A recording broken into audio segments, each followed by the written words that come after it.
ان الحمد للہ نحمده ونستعینه ونستغفره ونعوذ باللہ من شرور انفسنا ومن سیئات اعمالنا من يهده الله فلا مضل له ومن يضلل فلا هادي له واشهد ان لا اله الا الله وحده لا شريك له واشهد ان محمدا عبده ورسوله اما بعد فإن خير الحديث كتاب الله وخير الهدي هدي محمد صلى الله عليه وآله وسلم وشر الأمور محدثاتها وكل محدثة بدعة وكل بدعة ضلالة وكل ضلالة في النار.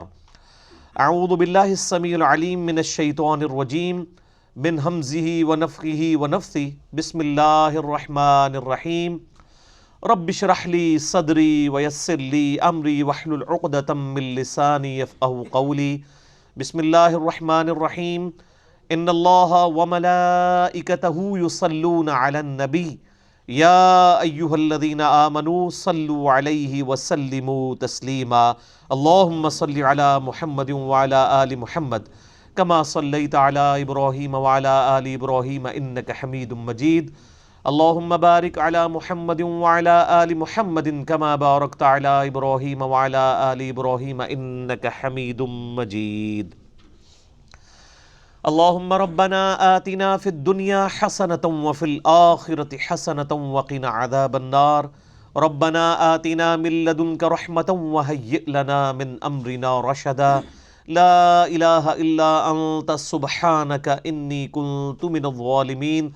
حسبنا اللہ ونعم الوکیل ولا حول ولا قوة الا باللہ العلی العظیم. یا حی یا قیوم برحمتک استغیث. آمین.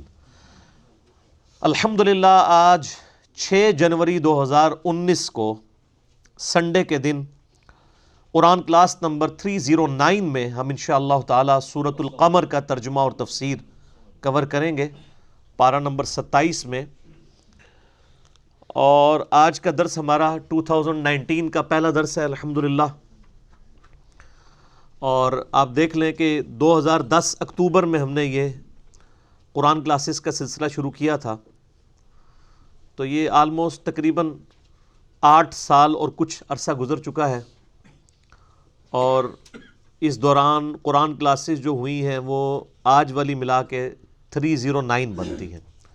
اور اس میں ہم بمشکل ابھی سورۃ القمر تک پہنچے ہیں. ابھی بھی قرآن پاک مکمل نہیں ہوا کیونکہ تفصیل کے ساتھ چیزوں کو ایڈریس کیا گیا.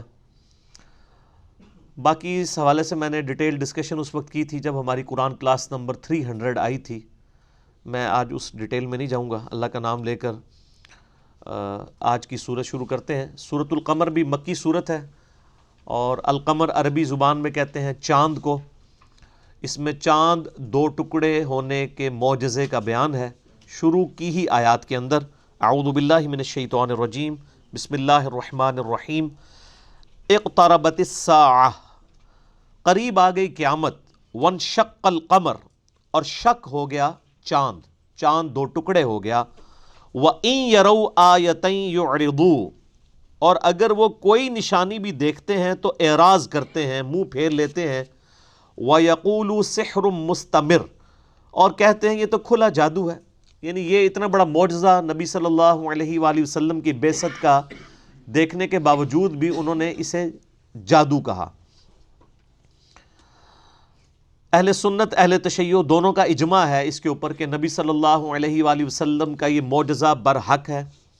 بعض منکرین حدیث نے اس کے اوپر حملہ کیا اور ان آیات کی بھی غلط تعویل کرنے کی کوشش کی. حالانکہ یہ آیات بالکل واضح ہیں کہ قریب آ گئی قیامت اور شک ہو گیا چاند. وہ کہتے ہیں یہ قرب قیامت میں یہ معاملہ ہوگا جب یعنی قیامت قائم ہوگی.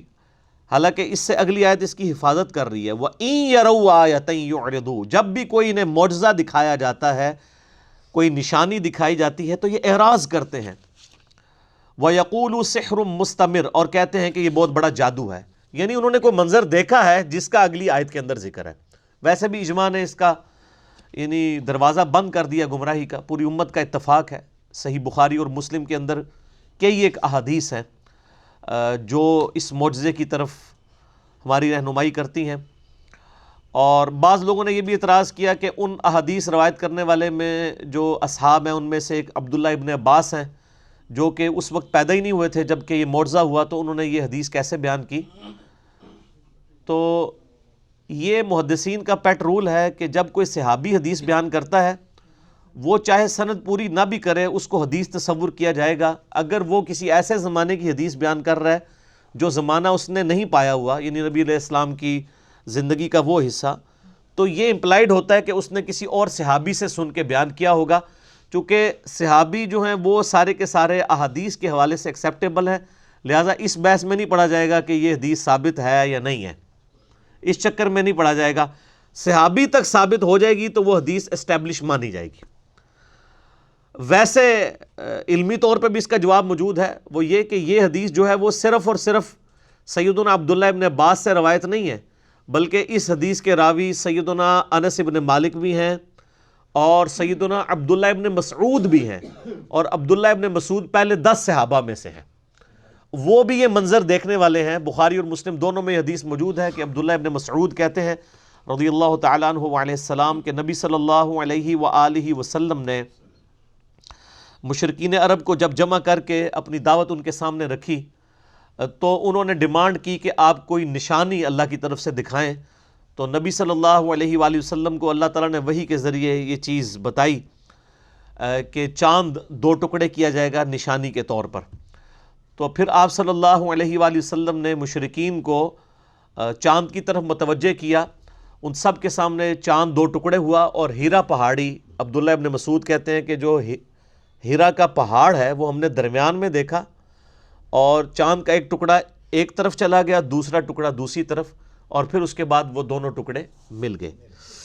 تو یہ معجزہ آپ صلی اللہ علیہ وآلہ وسلم کا دعوی نبوت کا نہیں تھا بلکہ نبوت کی نشانی تھی۔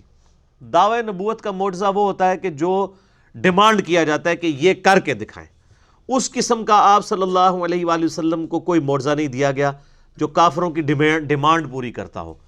وہ آپ کا معجزہ جو ہے وہ یہ کتاب اللہ ہے، جس طرح کہ موسیٰ علیہ السلام کے لیے عصا کا معجزہ تھا، عیسیٰ علیہ السلام کے لیے وہ 5 معجزات تھے، مردوں کو زندہ کر دینا، مادرزاد کوڑی کو اللہ کے اذن سے شفا دینا، اور اسی طریقے سے جو اندھے ہوتے تھے ان کے یعنی مٹی کے ڈھیلے رکھ کے ہاتھ پھیرتے تھے تو وہ آنکھیں بن جاتی تھیں۔ تو یہ یعنی جو سورہ آل عمران کے اندر سیدنا عیسیٰ علیہ نبینا علیہ الصلوۃ والسلام کے معجزات ذکر ہوئے ہیں، اس قسم کے نبی علیہ السلام کے حصی معجزات ملتے جلتے موجود ہیں، لیکن وہ دعوی نبوت والے نہیں۔ دعوت نبوت والا جو معجزہ ہے وہ ایک ہی ہے، اور وہ قرآن ہے، اور وہ لاجیکل ہے، چونکہ آپ صلی اللہ علیہ وآلہ وسلم کی نبوت قیامت تک کے لیے تھی، لہٰذا آپ صلی اللہ علیہ وآلہ وسلم کا معجزہ بھی قیامت تک کے لیے ہے کتاب اللہ کی شکل میں۔ اس پہ میں نے ڈیٹیل سے ایک لیکچر بھی دیا ہے، مسئلہ نمبر 85، قرآن اور قتال ہمارے نبی علیہ السلام کی 2 خصوصیات۔ ہمارے نبی صلی اللہ علیہ وآلہ وسلم کے کیس میں جو معجزہ ہے دعوی نبوت والا، وہ ٹینجیبل فارم میں فزیکل فینومینا آف نیچر کو، قانون قدرت کو توڑنے والا نہیں، بلکہ یہ کتاب ہے۔ اسی طریقے سے آپ علیہ السلام کے کیس میں جو عذاب استیصال آیا ہے، اللہ تعالیٰ کی طرف سے عذاب کافروں پر وقت کے پیغمبر کا انکار کرنے کے سبب، وہ اگلے نبیوں والے طریقے سے نہیں آیا کہ اللہ تعالیٰ کی طرف سے آسمان سے کوئی پتھر برسیں یا سمندر میں غرق کر دیا جائے یا چنگھاڑ سے ہلاک کر دیا جائے یا تیز ہوا بھیجی جائے۔ ہمارے نبی علیہ السلام کے کیس میں وہ اللہ تعالیٰ نے صحابہ کرام کی تلواروں کو مسلط کیا مشرکین عرب پر اور اہل کتاب کے اوپر، جس کا ذکر سورہ التوبہ کی آیت نمبر 14 میں موجود ہے کہ اللہ تعالیٰ چاہتا ہے مسلمانوں تمہارے ہاتھوں سے انہیں عذاب دیں۔ تو یہ قتال بھی نبی علیہ السلام کی خصوصیت ہے اور قرآن بھی۔ اس میں نے لیکچر دیا تھا، مسئلہ نمبر 85، قرآن اور قتال ہمارے محبوب صلی اللہ علیہ وآلہ وسلم کی 2 خصوصیات۔ بہرحال یہ بہت بڑا معجزہ تھا، اور قرآن حکیم میں 3 ہی معجزات ہیں جو آپ علیہ السلام کے ذکر ہوئے ہیں، باقی درجنوں آپ کے معجزات بخاری اور مسلم میں آئے ہیں۔ میں نے بڑی ڈیٹیل کے ساتھ اس کے اوپر 4 نشستوں میں آلموسٹ تقریباً 7 گھنٹے کی گفتگو کی تھی، مسئلہ نمبر 131 ABCD، جس میں نے معجزات، کرامات، استدراج، علوین، یہ ساری کی ساری چیزوں کو ڈیٹیل کے ساتھ قرآن حکیم اور بخاری اور مسلم کی روشنی میں ڈسکس کیا تھا۔ آج میں اسے سکپ کرتا ہوں اس میں بھی میں نے سٹارٹ میں بتایا تھا کہ نبی علیہ السلام کے 3 معجزات ایسے ہیں جن کا ذکر قرآن کے اندر آیا ہے، باقی سارے معجزات کا ذکر احادیث کے اندر ہے۔ اس میں سے پہلا معجزہ آپ صلی اللہ علیہ وآلہ وسلم کا یہ ہے قرآن حکیم، جس کا ذکر 12 آیا، لیکن سورۃ العنکبوت میں کلائمیکس ہے کہ یہ کافر کہتے ہیں کہ اس نبی کو معجزہ کیوں نہیں دیا گیا، تو کیا ان کے لیے کافی نہیں ہے کہ یہ اللہ کی کتاب کی آیات ان کے اوپر تلاوت کی جاتی ہیں؟ تو یہ آپ کا نمبر 1 معجزہ جو قرآن میں ذکر ہوا، دعوی نبوت والا۔ دوسرا آپ صلی اللہ علیہ وآلہ وسلم کا جو معجزہ ہے وہ شق القمر والا واقعہ، جو ہم نے یہ سورۃ القمر میں ڈسکس کیا، چاند 2 ٹکڑے ہونے والا۔ اور تیسرا آپ صلی اللہ علیہ وآلہ وسلم کا معجزہ ہے الاسراء والمعراج، یعنی راتوں رات آپ کو ایک بہت لمبا سفر کروایا گیا بیت اللہ سے لے کر بیت المقدس تک۔ اس رات کے سفر کو کہا جاتا ہے الاسراء، رات کا سفر۔ اور پھر بیت المقدس سے 7 آسمانوں کے اوپر 7 آسمانوں کی سیر کروائی گئی اور مختلف انبیاء سے ملاقاتیں ہوئیں، اس کو کہا جاتا ہے المعراج۔ تو یہ ہم ویسے عموماً اپنی اردو لنگوسٹک کے اندر واقعہ معراج اسے کہتے ہیں۔ بیسیکلی یہ 2 حصوں کا مجموعہ ہے، الاسراء والمعراج۔ سبحان الذی اسرا بعبدہ لیلا من المسجد الحرام الی المسجد الاقصی، یہ آپ کا زمینی سفر ہے، یہ الاسراء کہلاتا ہے۔ اور دوسرا آپ کا آسمانی سفر ہے جس کا ذکر پچھلی صورت میں ہم پڑھ چکے ہیں سورۃ النجم کے اندر۔ تو اس کے اوپر بھی میں نے ڈیٹیل کے ساتھ 3 لیکچر ریکارڈ کروا دیے ہیں۔ مسئلہ نمبر 126 ABC، واقعہ معراج کے اوپر آپ درجنوں کتابیں پڑھ لیں، سینکڑوں لیکچر سن لیں، آپ کو کمبائنڈ فارم میں بالکل جو من ون جو بات کتاب و سنت کے اندر جتنی آئی ہے وہ آپ کو کہیں نہیں ملے گی سوائے ان 3 لیکچرز کے۔ اللہ کے فضل سے میں نے بڑی محنت کے ساتھ وہ لیکچرز تیار کیے تھے۔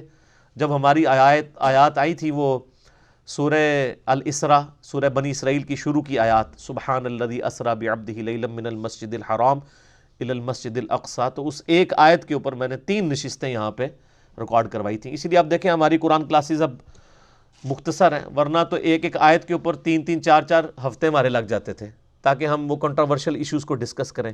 اب تو ہم پوری صورت بھی کور کر دیتے ہیں، صرف ایک ریفرنس دے دیتے ہیں، جسے شوق ہو تو وہ ڈیٹیل کے لیے ان چیزوں کو دیکھ لیں۔ تو یہ آپ صلی اللہ علیہ وآلہ وسلم کے 3 معجزات میں سے ایک معجزہ ہے۔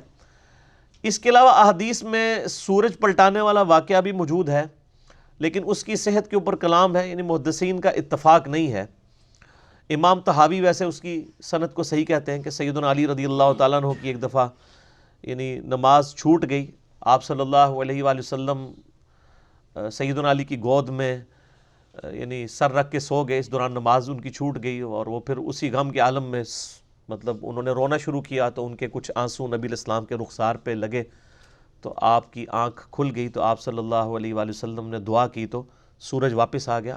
اس حدیث کے اوپر کلام ہے، لیکن فی نفسی یہ کوئی ناممکن چیز نہیں ہے، کیونکہ بخاری اور مسلم دونوں میں موجود ہے سورج رکنے والا واقعہ، اس حوالے سے کہ یوشع ابن نون جو کہ سیدنا موسیٰ علیہ السلام کے خلیفہ اول ہوئے تھے، جب وہ بیت المقدس کی فتح کے لیے جہاد کر رہے تھے، تو صحیح بخاری اور صحیح مسلم دونوں میں آتا ہے کہ جمعے کا دن تھا اور ان کی فتح کا وقت بالکل قریب آ چکا تھا، اگلا دن ہفتے کا تھا، اور اگر جنگ ہفتے کے دن تک کے لیے پوسٹ پون ہو جاتی تو ہفتے والے دن یہودیوں کے لیے قتال کرنا منع تھا، صرف عبادت کا دن تھا، تو وہ ایک دن کے لیے جنگ روکنی پڑ جاتی اور پھر وہ جنگ اتوار کو کنٹینیو کرنی پڑتی۔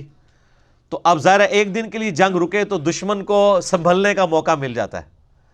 تو یوشع ابن نون نے دعا کی کہ اے اللہ ہمارے لیے سورج کو روک دے، کہ یعنی جو جمعے کا دن ہے ہمارے لیے لمبا کر دے جب تک کہ ہم کافروں پر غلبہ نہ پا لیں، کیونکہ آپ کو پتہ ہے نا کہ شریعت اسلامیہ میں چاہے وہ جیوز اور کرسچنز ہوں یا مسلمان ہوں، مغرب ہوتے ہی اگلا دن شروع ہو جاتا ہے، تو جمعے کی مغرب سے ہی ہفتے کا دن شروع ہو جاتا تھا ٹل ہفتے کی مغرب تک۔ تو بخاری مسلم کے الفاظ ہیں کہ یوشع ابن نون کی دعا سے اللہ تعالیٰ نے سورج کو روک دیا، یہاں تک کہ مسلمانوں کو، اس وقت کے یہودی اور ظاہر مسلمان ہی تھے وہ، جب تک کہ انہوں نے نبی علیہ السلام کا انکار نہیں کیا تو اللہ تعالیٰ نے فتح دے دی۔ تو یہ واقعہ تو مطلب بخاری مسلم دونوں میں، لہٰذا اگر کوئی سورج پر لٹرانے والے معجزے کو یا سورج روکنے والے معجزے کو اللہ کے اذن سے صحیح مانتا ہے تو اس میں کوئی عقیدے کی خرابی والا ایشو نہیں ہے۔ اس طرح کا واقعہ تو بخاری مسلم میں بھی موجود ہے۔ باقی ڈیٹیلز کے لیے آپ مسئلہ number 131 A B C D 4 ہیں، میرے لیکچرز، اور میں نے بڑی محنت کر کے درجنوں آیات قرآن حکیم کی اور درجنوں بخاری و مسلم سے احادیث کی روشنی میں یہ سارے ایشوز ریزالو کیے ہیں کہ معجزہ کسے کہتے ہیں، استدراج کیا ہوتا ہے، کرامت کیا ہوتی ہے، نظروں کا دھوکہ کیا ہوتا ہے، جادو کیا ہوتا ہے. یہ ساری کی ساری چیزیں میں نے ڈیٹیل کے ساتھ ڈسکس کی تھیں. آج ہم ان کو سکپ کرتے ہیں. تو اللہ تعالیٰ ہمارا ہے کہ قریب آگئی قیامت اور ٹوٹ گیا چاند، یعنی نبی علیہ السلام کی جو بعثت ہے یہ خود قیامت کی ایک خبر ہے. دیکھیں نا، ہزاروں سال کی انسانی تاریخ میں آخری پیغمبر آپ صلی اللہ علیہ وآلہ وسلم کی ذات ہے. اب آپ علیہ السلام کے بعد تو صرف قیامت ہی آنی ہے نا. اس اعتبار سے دیکھا جائے تو واقعی نبی علیہ السلام اور قیامت ساتھ ساتھ ہیں، اور بخاری اور مسلم دونوں میں یہ حدیث موجود ہے کہ میں اور قیامت اس طرح ساتھ بھیجے گئے ہیں جس طرح یہ دو انگلیاں. اب اللہ کے نزدیک جو ہے وہ تو قرآن حکیم میں اللہ تعالیٰ سورہ سجدہ میں فرماتا ہے نا کہ اللہ کے ہاں جو ایک دن کی گنتی ہے نا تمہارے 1000 برس کے برابر ہوتی ہے. تو نبی علیہ السلام کو دنیا سے گئے ہوئے ابھی 1.5 دن بھی نہیں گزرا اللہ کی گنتی میں، کیونکہ 1500 سال تو نہیں ہوئے، کیونکہ اللہ کے ہاں ایک دن جو ہے وہ 1000 سال کا ہے. سورہ سجدہ میں آتا ہے پارہ نمبر 21 میں. تو ظاہر ہے کہ اگر آپ ہزاروں سال کی انسانی تاریخ میں ہزاروں پیغمبروں کو دیکھیں، اس اعتبار سے نبی صلی اللہ علیہ وآلہ وسلم بالکل اینڈ پر آئیں اور آپ علیہ السلام کے بعد اب قیامت ہی آنی ہے، تو پھر واقعی قیامت کا وقت قریب آ گیا. تو نبی علیہ السلام کی بعثت خود قیامت کی نشانیوں میں سے ایک نشانی ہے، اس لیے یہاں پہ ذکر کیا گیا. لہٰذا وہ جو منکرین حدیث کہتے ہیں کہ یہ قیامت کے دن کا نقشہ کھینچا گیا ہے کہ اس دن جیسا کہ سورۃ القیامہ میں آتا ہے نا وَجُمِعَ الشَّمْسُ وَالْقَمَرُ، چاند اور سورج ملا دیے جائیں گے، یعنی گریویٹیشنل فورس ڈسٹرب ہوگی اور قیامت آئے گی. وہ کہتے ہیں یہ اس وقت چاند ٹوٹے گا جب قیامت قائم ہوگی، تو اسی لیے قیامت کا ذکر ہے. لیکن یہ یاد رکھیں کہ یہ قیامت قریب آنے کا ذکر ہے، تو نبی علیہ السلام کی بعثت خود قیامت کے قریب آنا کی ایک نشانی ہے. کئی اور نشانیاں بھی ہیں، ان میں سے نبی علیہ السلام کی بعثت بھی ہے.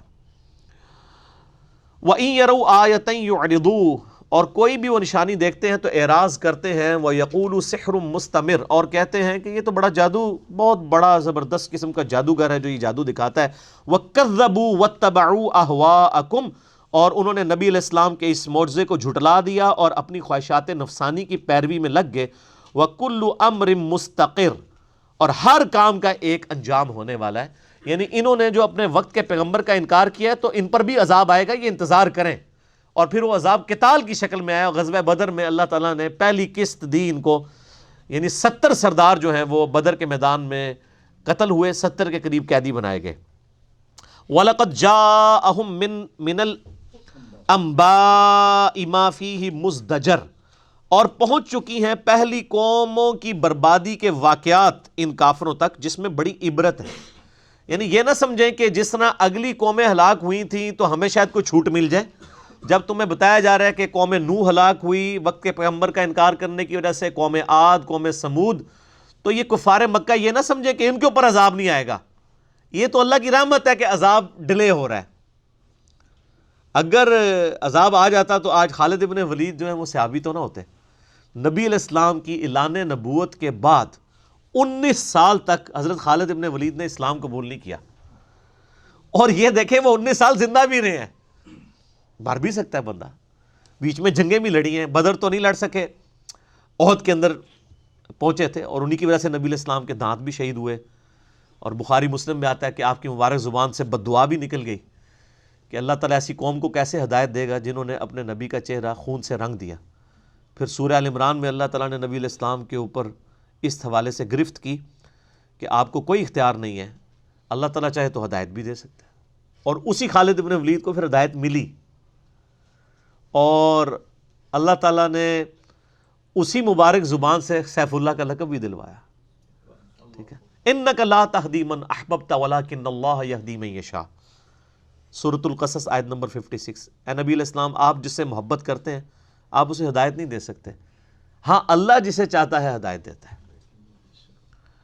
اور اس کا ایک ترجمہ یہ بھی ہے کہ اللہ تعالیٰ ہدایت دیتا ہے جو چاہتا ہے کہ اسے ہدایت ملے. یعنی وہ ڈاکٹر اسرار صاحب اکثر ایک بات فرمایا کرتے تھے بڑی زبردست کہ جو شخص سویا ہوا ہے نا اس کو تو آپ جگا سکتے ہیں، کیونکہ اس نے تو کہا کہ مجھے جگا دینا یار، تو وہ جاگ جائے گا. اور جو بندہ آنکھیں بند کر کے زبردستی لیٹا ہوا ہے اس کو کوئی جگا سکتا ہے؟ وہ پہلے ہی جاگ رہا ہے، وہ جاگنا چاہتا نہیں ہے۔ ہدایت کا بھی معاملہ یہی ہے کہ جو شخص ہدایت کا طلبگار ہے نا، وہ ہدایت اس کو مل جائے گی، لیکن جو شخص کہے گا کہ میں ہدایت قبول نہیں کرنا چاہتا، تو آپ اس کے سامنے قرآن پیش کریں، آپ اس کے سامنے نبی علیہ السلام کا فرمان پیش کریں، اس کے کان پہ جوں تک نہیں رینگے گی۔ تو ایسے لوگوں پہ ترس نہیں کھانا چاہیے، ان لوگوں نے خود اپنے اوپر جو ہے گمراہی واجب کر لی ہوئی ہے، اللہ کا کوئی قصور نہیں ہے۔ لیکن جب یہ گمراہی واجب کر لیتے ہیں پھر اللہ تعالیٰ کی مہر لگ جاتی ہے، ختم اللہ علی قلوبہم وعلی سمعہم وعلی ابصارہم۔ یہودی کیا کہا کرتے تھے کہ ہمارے دلوں پہ تو غلاف ہے، نبی آپ کی باتیں ہم پہ اثر نہیں کرتی، آپ جو مرضی کر لیں۔ اب وہ یہ سمجھ رہے ہوتے تھے کہ ہماری کامیابی ہے کہ ہم ہدایت نہیں قبول کر رہے، حالانکہ وہ تو اپنے لیے ناکامی کما رہے تھے۔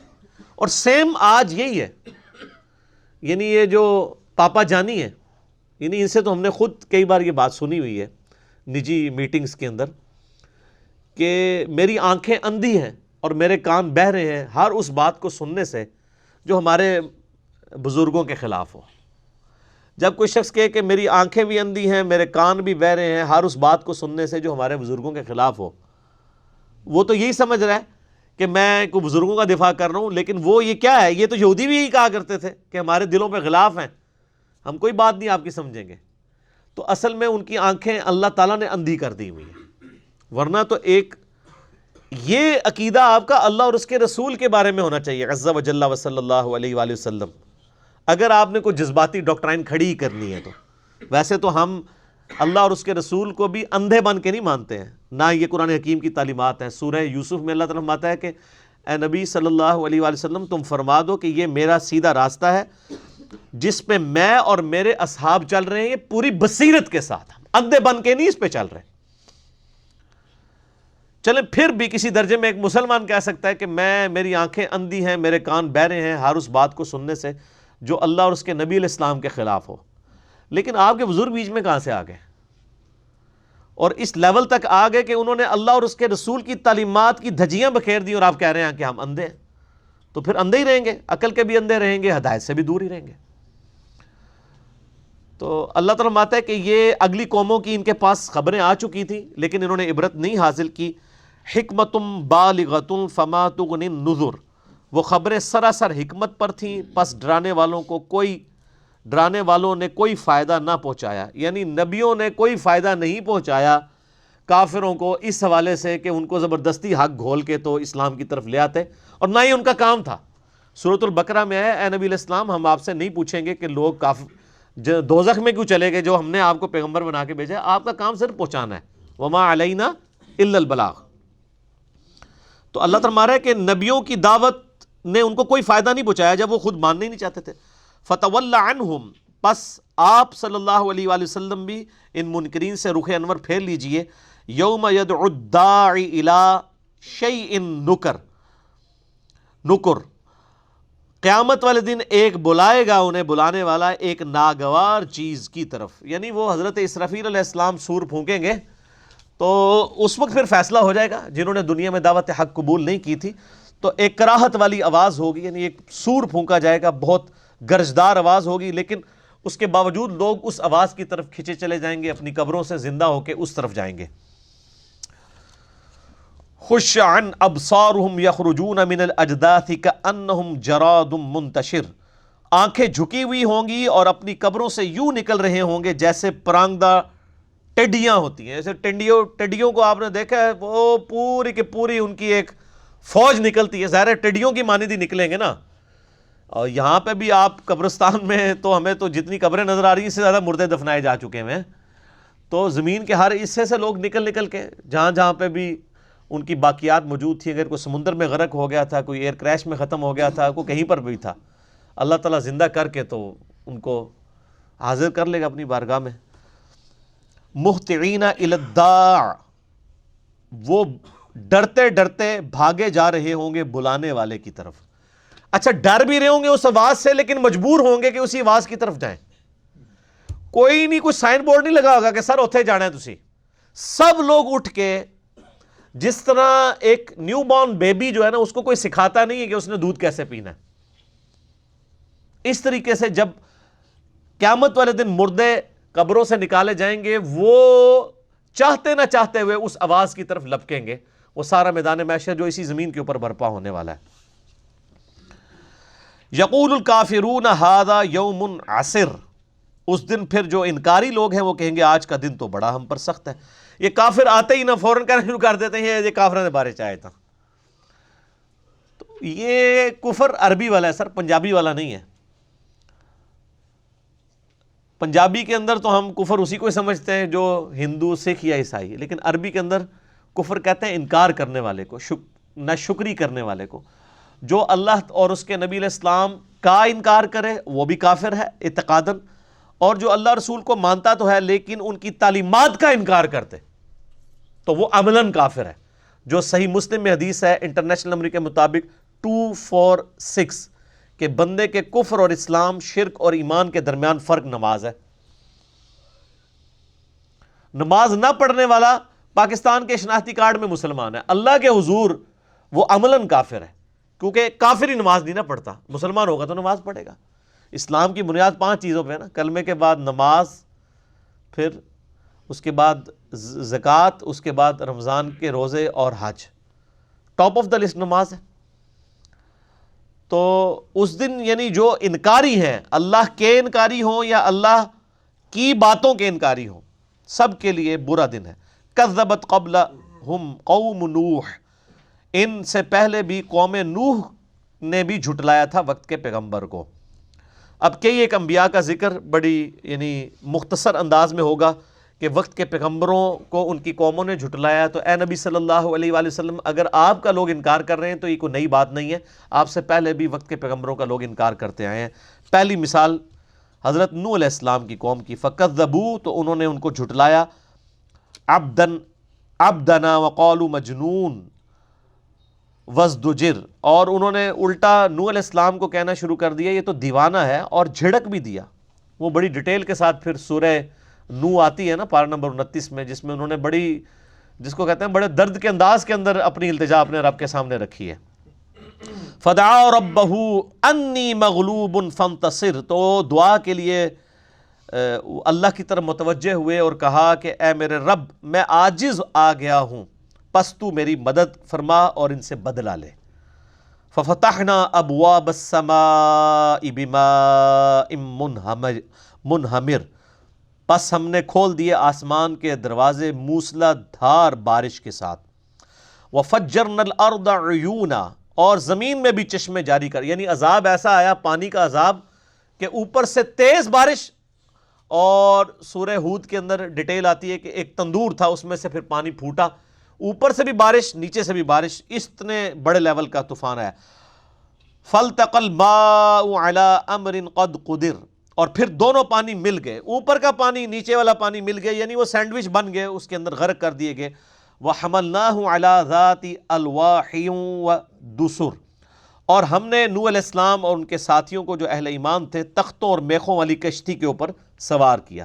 تجری باعیننا، جو ہماری آنکھوں کے سامنے چل رہی تھی، جزاء لمن کان کفر، تاکہ ہم بدلہ دیں ان کو جنہوں نے وقت کے پیغمبر کا انکار کیا۔ یعنی اللہ تعالیٰ نے اسپیشل انسٹرکشن تھی نا، وہ دیکھیں اب وہ جو کشتی تھی اتنے بڑے طوفان میں، حضرت نوح علیہ السلام تو بس دعا پڑھ کے سوار ہو گئے، بسم اللہ مجریہا و مرساہا ان ربی لغفور رحیم، وہ اللہ نے اس کو پار لگانا تھا۔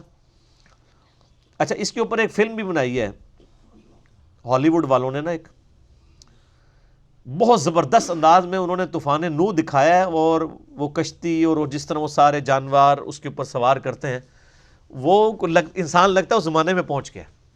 اس کے اندر خیر عجیب و غریب سین بھی ہیں، لیکن یہ ہے کہ یہ والا جو اس کا پورشن ہے نا، یعنی تھوڑا سا ہی اس کا پورشن دیکھا ہے تو واقعی اس زمانے میں انہوں نے پہنچا دیا ہے کس طریقے سے یعنی وہ طوفان نوح آتا ہے، کیونکہ اس کی ڈیٹیلز جو ہیں ہمیں تورات کے اندر بھی ملتی ہیں، پیدائش چیپٹر کے اندر، شروع کے چیپٹر میں۔ تو وہ اللہ تعالیٰ فرماتا ہے ہم نے بدلہ لے لیا۔ وَلَقَدْ تَرَكْنَاهَا آیَةً فَهَلْ مِن مُدَّکِرٍ، اور ہم نے پھر حضرت نوح علیہ السلام کی قوم کو ایز اے نشانی آنے والوں میں چھوڑ دیا، تو ہے کوئی نصیحت قبول کرنے والا؟ یعنی تورات کے اندر بھی موجود، قرآن کے اندر بھی، اور عملی تواتر کے ساتھ بھی یہ چیزیں نقل ہوئیں کہ قوم نوح نے بھی نوح علیہ السلام کا انکار کر کے تباہی خود اپنے گلے ڈال لی تھی۔ تو اس سے عبرت حاصل کرو کہ اگر اب تم ہمارے نبی صلی اللہ علیہ وآلہ وسلم کا انکار کرتے ہو تو تمہیں دنیا کی زندگی میں عذاب آئے گا، اور دنیا کی زندگی میں اگر ڈلے بھی ہوا عذاب، بالآخر آخرت کا عذاب تو آنے والا ہے، کیونکہ بخاری اور مسلم کی حدیث ہے کہ جو مر گیا اس کی قیامت قائم ہوگی، اس کے لیے قیامت تو وہیں سے شروع ہوگی۔ حتیٰ کہ قرآن حکیم میں سورۃ الانعام کے اندر آتا ہے کہ جب ایسے لوگوں کی موت کا وقت قریب آتا ہے تو فرشتے ان کے منہ اور پیٹھ کے اوپر ہتھوڑے مارتے ہیں، یعنی نزع کے عالم میں یہ عذاب کا سلسلہ شروع ہو جاتا ہے۔ وَلِعَوْذُ بِاللَّهِ تَعَالَى اللہم اجرنا من النار آمین۔ فَكَيْفَ كَانَ عَذَابِي وَنُذُرْ، سو میرا عذاب کیسا ہوا اور میرا ڈرانا کیسا نکلا، یعنی اللہ تعالیٰ یہ ٹونٹ کے طور پہ بات کر رہا ہے کہ وہ مطلب اس وقت تو بڑی شیخیاں بگاڑتے تھے نا، پھر جب میرا عذاب آیا تو پھر دیکھا ان کے ساتھ کیا ہوا۔ وَلَقَدْ يَسَّرْنَا الْقُرْآنَ لِلذِّكْرِ فَهَلْ مِن مُدَّكِرٍ، اور بے شک ہم نے اس قرآن کو نصیحت کے لیے آسان کر دیا ہے، تو کوئی ہے اس سے نصیحت حاصل کرے۔ یعنی یہ اتنی ساری عبرت کی باتیں جو قرآن حکیم میں بیان ہوئی ہیں، یہ اس لیے ہے کہ تاکہ تم بھی عبرت پکڑو۔ تو یہ بڑا آسان معاملہ ہے، کوئی راکٹ سائنس نہیں سمجھائی جا رہی، اگلی قوموں کے واقعات اور ان پر اللہ تعالیٰ کی طرف سے عذابات کا جو ذکر ہو رہا ہے، اس میں نشانی ہے کہ تم اللہ کی طرف لوٹ آؤ۔ تو یہ قرآن حکیم میں ان آیات کو ہم نے اتنا آسان کر دیا ہے کہ کوئی اگر ہدایت قبول کرنا چاہتا ہے، نصیحت حاصل کرنا چاہتا ہے، وہ نصیحت حاصل کر سکتا ہے۔ یہ بڑی مشہور آیت ہے قرآن کی، اس ایک آیت کے اوپر درجنوں گھنٹے بولا جا سکتا ہے، ایک گھنٹے نہیں۔ اسی لیے میرا مسئلہ نمبر 1 ہے یہ امام الانبیاء کی دعوت قرآن صلی اللہ علیہ وآلہ وسلم، جس میں نے اپنا ریسرچ پیپر نمبر 4 ہے امام الانبیاء کی دعوت قرآن، اس کو پڑھایا تھا، اس میں بھی یہ آیت ڈسکس کی تھی۔ اس کے علاوہ اس آیت کو تو میں آئے دن کوٹ کرتا رہتا ہوں، اور اس میں جو علماء نے دھوکے دیے ہوئے ہیں وہ میرا پچھلے دنوں ایک کلپ بھی چڑھا ہے، علماء ماموں کیسے بناتے ہیں، اس میں ایک طرف سنجے دت کی تصویر بھی لگی ہوئی ہے، ٹھیک ہے۔ تو یہ ماموں اس آیت کے اوپر بھی بنایا، انہوں نے ترجمہ ہی ایسا اوٹ پٹانگ کر دیا کہ کسی کو کسی کے متھے کو شاید لگے ہی نہ۔ ترجمہ کر دیا ہم نے قرآن کو یاد دہانی کے لیے آسان کر دیا ہے، تو ہے کوئی یاد کرنے والا؟ اچھا، حالانکہ یہ یاد دہانی کہاں سے؟ الذکر جو ہے اس کا ترجمہ تو ہے نصیحت، یاد دہانی پنجابی والی انہوں نے گولی کروا دی آپ کو، یہ ماموں بنایا نا، دو اس طریقے سے ترجمہ کیا کہ پتہ ہی نہ چلے۔ الذکر تو ویسے کہتے ہیں کسی کو کوئی بات یاد کروائی، جیسے قرآن حکیم کو بھی کہا گیا اِنَّا نَحْنُ نَزَّلْنَا الذِّکْرَ، یہ یاد دہانی، اللہ کی یاد دلانے والی کتاب کو ہم نے نازل کیا، ہم اس کی حفاظت کرنے والے ہیں۔ ہم جو ذکر بھی کرتے ہیں سبحان اللہ الحمدللہ، تو یہ اللہ کو یاد کر رہے ہوتے ہیں نا۔ اچھا، تو قرآن حکیم کو اس حوالے سے کہا گیا کہ اللہ کی یاد دلانے والی کتاب ہے، یہ اللہ کا ذکر ہے، یہ اللہ کی طرف مائل کرنے والی نصیحت ہے، یہ فَهَلْ مِن مُدَّكِرٍ، تو ہے کوئی، انہوں نے ترجمہ کیا یاد کرنے والا، یعنی حفظ کرو، بچے جڑے نا حافظ بناؤ، آپ نماز پڑھنے دی کوئی لوڑ نہیں ہے، نال ہی لے جان گے تانوں کتھے، انجینئرنگ تو پہلے جنت ہی جاندے سن، ان کے ادھر اور، وہ تو میرا آپ یوٹیوب کے اوپر کلپ دیکھ لیں کہ حافظ قرآن کی فضیلت آپ لکھیں تو انشاءاللہ کئی فضائل و برکات ان کے کھل کے سامنے آ جائیں گے۔ یہ تو میرے بھائی جو المستدرک الحاکم میں یا سنن ابی داؤد میں احادیث ہیں کہ جو حافظ قرآن ایسا ہوا کہ جس نے قرآن پڑھا، قرآن کے مطابق عمل کیا، قرآن کے حلال کو حلال جانا، قرآن کے حرام کو حرام جانا، تو ایسے شخص کے ماں باپ کو ایسا تاج پہنایا جائے گا جس کے سامنے سورج کی روشنی ماند پڑ جائے گی، اور اس کو اللہ تعالیٰ فرمائے گا تو قرآن پڑھتا جا، جنت کی منازل طے کرتا جا، جہاں پہ تیری آخری آیت ہوگی وہی تیری منزل ہوگی۔ پر وہ حافظ لبو نا سر، حافظ قرآن کو تو عمل کرنا تو خیر بہت دور کی بات ہے، حافظ قرآن کو تو پتہ ہی نہیں قرآن کے اندر کیا لکھا ہوا ہے۔ قرآن کے حلال کو حلال اور حرام کو حرام وہی جانے گا جسے پتہ ہوا قرآن میں کیا لکھا ہوگا۔ تو یہ اس آیت سے انہوں نے کہا جی یہ قرآن یاد کرنے کے لیے آسان کر دیا ہے، تو ہے کوئی یاد کرنے والا؟ یہ ہے نصیحت کے لیے، لیکن اس کے لیے لفظ انہوں نے ایسا ڈھونڈا یاد دہانی، ایک ٹکٹ میں 2 مزے ہو جائیں۔ جب ہم ان سے پوچھیں گے یار آپ نے یہ کیا ترجمہ کیا، وہ کہیں گے یاد دہانی کا ہے نا، اور دوسرے کو یہ کہیں گے یاد کرواؤ، یعنی انہوں حفظ کرو، حفظ ترجمہ کر دیا، ایسے الفاظ۔ حالانکہ اس کا جو سمپل ترجمہ ہے، ہم نے بے شک آسان کر دیا ہے قرآن کو للذکر، کہ اس سے لوگ نصیحت حاصل کریں، فَهَلْ مِن مُدَّكِرٍ، تو ہے کوئی نصیحت قبول کرنے والا؟ ایز فار ایز نصیحت از کنسرنڈ قرآن حکیم دنیا کی سب سے آسان کتاب ہے. کہتے ہیں قرآن مشکل ہے. اچھا یہ قرآن تو آیا ہدایت کے لیے, قرآن تو انہوں نے کر لیا سائڈ پہ, آپ کو مولویوں کی کتابیں پکڑا دی ہیں, اور ان کو پتہ نہیں ہے کتنی بڑی گستاخی کر رہے ہیں کہ مولویوں کی کتابیں آسان ہیں اور اللہ کی کتاب مشکل ہے. یعنی مولویوں کو زیادہ اچھا طریقہ پتہ ہے کہ ہم نے کس آسان طریقے سے بات لوگوں کو سمجھانی ہے, اللہ تعالیٰ کو آسان طریقہ نہیں سمجھانے کے لیے آیا. اس کا تو یہی مطلب ہے نا, اور کیا مطلب بنتا ہے کہ قرآن مشکل. اچھا مولوی صاحب کی کتاب آسان ہے, یعنی مولوی کو یہ سینس ہے کہ میں نے عوام کی ہدایت کے لیے کس طرح کی کتاب لکھنی ہے, اور اللہ نے جو پوری انسانیت کی ہدایت کے لیے کتاب بھیجی ہے, جو پڑھے لکھوں کے لیے نہیں, صرف ان پڑھ کے لیے بھی, پڑھے لکھوں کے لیے بھی, انٹلیکچوئلس کے لیے بھی, ڈل مائنڈڈ لوگوں کے لیے بھی, وہ کتاب اس نے مشکل لکھ دی ہے. اور ان کے علماء کو سمجھ تھی کہ نہیں یہ مشکل نہیں, اس کو آسان کرنا ہے, اور آسان کرنے کے چکر میں تفسیریں لکھنے شروع کی. جب تفسیریں لکھی تو قرآن میں آیت تو لکھی ہوئی تھی ایاک نعبد و ایاک نستعین, تفسیر میں انہوں نے بزرگوں کو بھی مدد کے لیے پکارنے کو جائز قرار دے دیا. تفسیریں تو زیادہ تر میرے بھائی قرآن پاک کو کاؤنٹر کرنے کے لیے لکھی جاتی ہیں. جو قرآن خود ایک تفصیل شدہ کتاب ہے, کتاب فصلت آیاتہ, جو سورہ حامیم السجدہ میں آیا, اس کی آگے سے تفسیریں لکھنے کی کیا ضرورت ہے؟ زیادہ سے زیادہ اتنی تفسیر ہونی چاہیے کہ جو یعنی آپ کو سیاق و سباق کے لیے انٹرسٹ کے طور پہ اویلیبلٹی چاہیے ہو, ورنہ ہمارے نزدیک تو قرآن پاک ترجمہ بھی کافی ہے ہدایت کے لیے. باقی تو وہ میں بھی ظاہر درس قرآن دے رہا ہوں, میں بھی آج کے حالات و واقعات کے مطابق قرآن پاک کے اوپر کمنٹری کر رہا ہوں. اسی طرح کی کمنٹری کی کوئی تفسیر میں کرتا ہے اور موجودہ فتنوں کو ایڈریس کرتا ہے, وہ بالکل ٹھیک ہے. لیکن یہ کہنا کہ تفسیر کے بغیر قرآن جو ہے یہ ہدایت کے لیے کافی نہیں ہے, تو یہ بہت بڑی جرت ہے. کیونکہ انہوں نے تفسیر ایسی کرنی ہوتی ہے جو آلریڈی ان کے بزرگوں نے عقیدے بتائے ہوتے ہیں. جو قرآن میں لکھا ہے اس کو من و عن اسی طریقے سے تو قبول کرنا نہیں ہوتا, اس کے لیے پھر تفسیر لکھنی پڑتی ہے. ورنہ تو قرآن میں جو کچھ لکھا ہے اس کو اگر اسی طریقے سے ماننا پڑے تو تفسیر کرنے کی ضرورت نہیں ہے. زیادہ سے زیادہ اگر تفسیر کرنی ہے تو قرآن حکیم کی آیات سے کی جائے, صحیح الاسناد احادیث کی روشنی میں کی جائے, اور وہ بھی صرف ایک انٹرسٹ کی چیز ہو سکتی ہے. اس سے ایز سچ کوئی اصول اور مبادی میں فرق نہیں پڑ سکتا. میں اکثر مثال دیتا ہوں, اس میں نے لیکچر بڑی ڈیٹیل سے ایک ریکارڈ کروایا, مسئلہ نمبر 154, کہ قرآن پاک احادیث کا بھی محتاج نہیں اپنی تفسیر کے لیے. یہ انٹرسٹ کی چیزیں ضرور ہیں. جہاں تک رہا نماز کا طریقہ قرآن میں نہیں آیا, تو وہ قرآن کا ٹاپک ہی نہیں ہے. قرآن کا ٹاپک عقیدہ ہے. نماز کے طریقے کے لیے قرآن سنت کی طرف دھکیلتا ہے. لیکن یہ نہیں ہو سکتا کہ قرآن پاک میں عقیدہ بیان ہوا ہے, آپ اس کے خلاف کوئی عقیدہ کسی بزرگ کی کتاب کی روشنی میں, کسی جعلی روایت کی روشنی میں بنا لیں. ایسے تو نہیں ہوگا. تو وہ مسئلہ نمبر 154 میں نے ڈیٹیل کے ساتھ اسی ٹاپک پر ڈسکس کیا, اور ایک مثال میں اکثر دیتا ہوں کہ دیکھیں ٹریفک سگنل کے اوپر گرین لائٹ اس لیے ہوتی ہے کہ انسان چل پڑے, اور ریڈ لائٹ اس لیے ہوتی ہے کہ انسان رک جائے. تو یہ اینڈ رزلٹ ہے ان لائٹس کا. اب کوئی کہنے جی مجھے اس کی تفسیر سمجھائیں, تو ظاہر تفسیر تو اس کی بھی لکھی جا سکتی ہے. جی گرینری جو ہے یہ خوبصورت ہے, آنکھوں کو بھاتی ہے, اللہ تعالیٰ نے گرینری کو ایک پازیٹیولی, اتنے سارے درخت اگائے ہیں, سبزہ, یہ سب کچھ ہے. اور جو ریڈ کلر ہے یہ بلڈ کا کلر ہوتا ہے, وہ ڈینجر کی علامت ہے. اسی سے یہ چیز اخذ کی گئی ہے کہ سرخ بتی جو ہے اس پہ کھڑا ہوا جائے, یہ ڈیری خطرے کی نشانی ہے, گرین کے اوپر چلا جائے.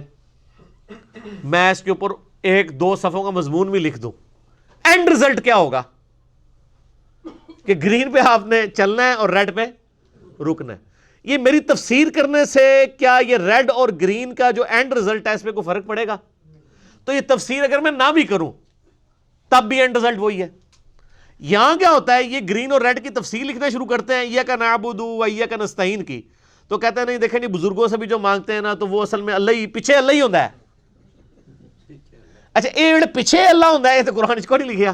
یہ تفسیر یہ کرنا چاہ رہے ہوتے ہیں, اس کے بالکل کاؤنٹر جو کچھ قرآن حکیم ہے اس کو کاؤنٹر کر رہے ہوتے ہیں. تو اس طرح کی تفسیریں تو میرے بھائی قرآن کی تحریف ہے. اور یہ حقیقت بات ہے کہ اللہ تعالیٰ نے صرف عربی ٹیکسٹ کی گارنٹی لی ہے کہ یہ قرآن محفوظ ہے. جہاں تک قرآن حکیم کی تفسیر اور تعلیمات میں تحریف کا سوال ہے نا, تو ماشاءاللہ امت نے پورا یہ کام کر دیا ہے, پوری نیک نیتی کے ساتھ جنازہ نکال دیا ہے. علماء نے پوری تعریف کی ہے قرآن حکیم کی, اور یہ عربی کی بھی تعریف ہو جاتی اگر اللہ تعالیٰ نے اسے محفوظ نہ کیا ہوتا. تفسیر میں انہوں نے بالکل ایسی تعریف کر دی ہے کہ جو علماء یہود نے کی تھی.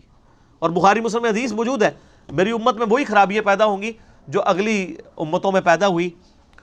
تو پوچھا گیا کہ ان اگلے لوگوں سے مراد کیا یہود و نصارہ ہیں؟ تو آپ نے فرمایا وہ نہیں مراد تو اور کون لوگ مراد ہیں؟ وہ سیم خرابیاں اس امت کے اندر بھی آئی ہیں، تعریف کر دی انہوں نے۔ ٹیکسٹ کی اللہ نے گارنٹی لی تھی اور ٹیکسٹ محفوظ ہے، اسی لیے آج دیکھیں آج بھی جو بندہ نیک نیتی کے ساتھ قرآن پاک کھول کے بیٹھتا ہے نا، وہ کسی بھی فرقے کا قرآن پڑھ لے وہ اللہ تک پہنچ جاتا ہے۔ اسی لیے ہم نے کبھی ایک ادگن نہیں لگائی ہے، باقی تو کسی میں حوصلہ نہیں ہے نا کہ جی سنی کہہ دے کہ شیعہ کا ترجمہ پڑھ لو، شیعہ کہہ دے کہ سنی کا پڑھ لو۔ ہم کہتے ہیں سب کا پڑھو، جنہوں نے ترجمے میں تھوڑی بہت ڈنڈی بھی ماری ہے ان کا بھی پڑھو، وہ ڈنڈی خود ہی پکڑی جائے گی۔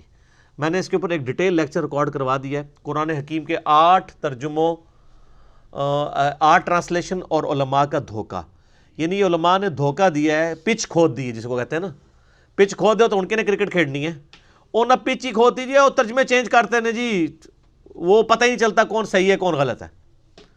یار کبھی آپ تجربہ کر کے تو دیکھیں، آپ سورہ فاتحہ رکھیں، میں نے اس میں 8 ترجمے HD کیمرے میں دکھائے ہیں، بریلویوں کا ترجمہ دکھایا مرزا بریلوی صاحب کا، دیوبندیوں کا اشرف تھانوی صاحب کا دکھایا ہے، اہل حدیث کا جونہ گڑھی صاحب کا دکھایا ہے، اہل تشیع کا سید فرمان علی شاہ صاحب کا دکھایا ہے، وہ جو سادہ بیچارے نیوٹرل لوگ ہیں ان کے لیے مودودی صاحب کا ترجمہ، فتح محمد جلندری کا، سب کا دکھایا ہے کہ مجھے بتائیں گے کہاں پہ ترجمے میں فرق ہے۔ الفاظ کے چناؤ میں فرق ہو سکتا ہے، کوئی بسم اللہ کا ترجمہ کر سکتا ہے اللہ کے نام سے شروع، کوئی کرے گا شروع کرتا ہوں اللہ کے نام سے، کوئی کرے گا شروع اللہ کے نام سے، اور سب نے اللہ کے نام سے شروع کیا، شیطان کے نام سے کسی نے شروع کیا، یہ اس کے اوپر جھگڑ رہے ہیں، پورے لکھ دیا۔ اور دیکھیں جی وہ جی احمد صاحب بریلوی صاحب نے ترجمہ کیا ہے اللہ کے نام سے شروع، اور اشرف تھانوی صاحب نے کیا ہے شروع کرتا ہوں اللہ کے نام سے، تو انہوں نے تو اللہ کے نام سے شروع نہیں کیا، انہوں نے تو شروع سے شروع کیا۔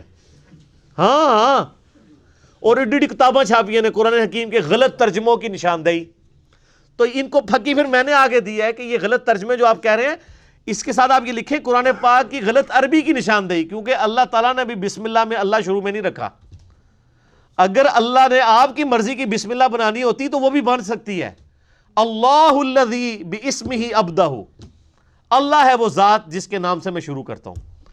تو آپ کو ترجمے سے تکلیف ہے تو آپ بسم اللہ بھی بدلیں، کیونکہ بسم اللہ میں بھی پہلے با آتی ہے، پھر سین، پھر میم، پھر اللہ آتا ہے، تو اللہ نے بھی اللہ کے نام لینے شروع کیتے ہیں۔ اے پکی بغیر نہیں سمجھ آتی، ٹھیک ہے۔ اور پھر میں نے ان کو بسم اللہ بنا کے دیے کہ سر آپ یہ بسم اللہ بھی چینج کریں، آپ اپنی بسم اللہ لکھا کریں اللہ الذی باسمہ ابدہ، اللہ ہے وہ ہستی جس کے نام سے میں شروع کرتا ہوں۔ یہ بیسیکلی انہوں نے روند ماری ہے۔ میرے بھائی آپ عربی کو تو چھوڑ دیں، آپ 10 PhD انگلش لے ہیں، ان کو ہم ایک ہی مضمون لکھ کے دیتے ہیں اور انہیں کہتے ہیں آپ اس کو اردو میں ترجمہ کریں، کیا 10 کے 10 لوگ ایک جیسا ترجمہ کریں گے؟ لیکن مفہوم ایک ہی ہوگا، معنی ایک ہی ہوگا۔ اور جب ایک زبان دوسری میں ٹرانسلیٹ ہوتی ہے تو الفاظ کے چناؤ میں فرق آتا ہے۔ کیا خود بریلوی مکتبہ فکر کے جتنے علماء ہیں سب کے ترجمے ایک جیسے ہیں؟ یہ میرے ہاتھ میں پیر کرم شاہ صاحب کا ترجمہ ہے، احمد صاحب بریلوی صاحب کا رکھیں، اس میں بھی فرق ہے لیکن مفہوم ایک ہی ہے۔ دیوبندیوں کے سارے مولویوں کے ترجمے ایک جیسے ہیں، اہل حدیث کے ساروں کے ایک جیسے، لیکن مفہوم ایک جیسا ہے۔ تو یہ کتنا بڑا ظلم ہے۔ آج آپ کو کوئی کافر آ کے کہنا جی قرآن حدیث ڈائریکٹ نہیں پڑھنا، گمراہ ہو جاؤ گے، آپ کہیں گے اللہ کا دشمن ہے اس لیے کہہ رہا ہے۔ لیکن آپ کو جو مسلمان ممبروں پہ چڑھ کے کہنا ہے جی قرآن نہیں ڈائریکٹ پڑھی تھا جی، وہ حدیث نہیں ڈائریکٹ پڑھنی چاہیے تھی، گمراہ ہو جاتا ہے۔ اچھا جی ڈائریکٹ نہیں پڑھتے، انڈائریکٹ پڑھا دو، تسی پڑھا دو۔ یہ جو کہہ رہے ہوتے ہیں ان کو کوئی یار آپ ہی درس قرآن شروع کر دیں۔ خود کیا ہوتا ہے اپنے مولویوں کی کتابیں، کوئی فضائل سنت کھول کے بیٹھا ہوا ہے، کوئی فضائل اعمال کھول کے بیٹھا ہوا ہے، ٹھیک ہے، اپنی اپنی کتابیں کھول کے بیٹھے ہوئے ہیں، چلو یار ہم ڈائریکٹ پڑھنے سے گمراہ ہیں، جو آپ ہی پڑھا دیں، تو نہ کھیڈاں گے تو نہ کھیڈن دیں گے۔ تو یہ بیسیکلی سازش کی ہے اسلام کے خلاف ان لوگوں نے، اور اللہ تعالیٰ کا فتویٰ بالکل واضح ہے۔ اور یہ آیت وَلَقَدْ يَسَّرْنَا الْقُرْآنَ لِلذِّكْرِ فَهَلْ مِن مُدَّكِرٍ، یہ قرآن حکیم میں 4 دفعہ یہ آیت اسی ایک صورت کے اندر ریپیٹ ہوگی، لیکن پھر بھی مولوی کو آج تک ہم نہیں سمجھا پا رہے کہ خدا کے لیے اللہ تعالیٰ نے تو اسے آسان کیا ہے، تو مان لے، کہنا نہیں مشکل ہے۔ اچھا قرآن میں 4 دفعہ تو آ گیا کہ قرآن سمجھنے کے لیے آسان ہے، تو ہے سمجھنے والا۔ یہ جو کہتے ہیں قرآن سمجھنے کے لیے مشکل ہے، ایک ایڈی آیت ہے قرآن دی، ہے کدھر؟ کہیں بھی نہیں لکھی ہوئی، جہاں بھی آیا ہے اللہ نے کہا آسان ہے، قرآن سے نصیحت حاصل کرو۔ تو یہ جو مشکل والی بات ہے ان کو پوچھنی چاہیے تھی، یہ کہاں لکھی ہوئی ہے کہ قرآن سمجھنے کے لیے مشکل ہے؟ کہیں لکھا ہوا ہے قرآن پاک میں؟ تو صحابہ کرام کیا PhD تھے سارے؟ اکثر کو لکھنا پڑھنا بھی نہیں آتا تھا، اللہ تعالیٰ نے ان کو ہدایت دے دی. چلے صحابہ کو تو چھوڑ دیں, ان کو تو آپ بینیفٹ دے دیں گے کہ نبی علیہ السلام کی صحبت کا. آج جو گورے مسلمان ہو رہے ہیں وہ عربی میں قرآن سیکھ رہے ہیں, وہ تو انگریزی ترجمہ پڑھ رہے ہیں, اللہ ان کو ہدایت دے رہا ہے. اصل میں چونکہ ان کے اپنے عقیدے قرآن کے خلاف ہے نا, اس لیے یہ رسک لے ہی نہیں سکتے کہ لوگوں کو قرآن کے اوپر لگائیں. پھر انہوں نے ایسی سی کہانیاں, میرا ایک یوٹیوب پہ آپ کلپ دیکھیں, قرآن بامقابلہ فضائل اعمال. فضائل اعمال میں سے میں نے وہ ایچ ڈی کیمرے میں ہم نے پورا جے پی جی ایڈ کیا ہے. ایک واقعہ لکھا ہے جی, احمد بن حنبل کہتے ہیں کہ جی ایک رات مجھے اللہ تعالیٰ کی خواب میں زیارت ہوئی, تو میں نے کہا کہ اے اللہ تیرے قرب کا سب سے بہترین ذریعہ کیا ہے؟ تو اللہ تعالیٰ نے فرمایا قرآن کو پڑھنا. تو آگے احمد بن حنبل نے کہا یا اللہ سمجھ کے یا بغیر سمجھ کے؟ یہ نہ سمجھا کہ احمد بن حنبل کو پاکستان انڈیا دا کوئی مولوی سی, ٹھیک, انہوں سے عربی آندی سی اللہ نے بندے, انہیں کیوں گل کرنی سی سمجھ کے یا بغیر سمجھ کے؟ کولو کہانی بنا لی. تو اللہ تعالیٰ میں چاہے سمجھ کے چاہے بغیر سمجھ کے. استغفر اللہ. یعنی قرآن کہیں یہ کہہ رہا ہے کہ چاہے سمجھ کے پڑھو قرآن کے. قرآن پاک میں تو بار بار یہ ایون آپ دیکھیں, میں نے یہ جو امام الانبیاء کی دعوت قرآن ریسرچ پیپر لکھا ہے اس کے اندر میں نے یعنی باقاعدہ کوٹ کی ہے یہ آیت. اللہ تعالیٰ نے سورہ صاد کے اندر ارشاد فرمایا کہ ہم نے اس کی آیات اس لیے نازل فرمائی ہیں کہ لوگ ان کی آیات کے اوپر تفکر کریں. اور دیکھیں نا, شیطان نے غائب کر چھڑا, ایک ہی پمفلٹ ایڈا نہیں گا, ٹھیک ہے, او امام الانبیاء کی دعوت قرآن. لیاؤ ادھر منو دیو. اچھا جی, باقی میں ان کو کیا سارے میرے ٹیبل پہ ہونے چاہیے تاکہ میں کسی وقت کوئی چیز کوٹ کرنی ہو تو میرے بالکل سامنے ہونا چاہیے.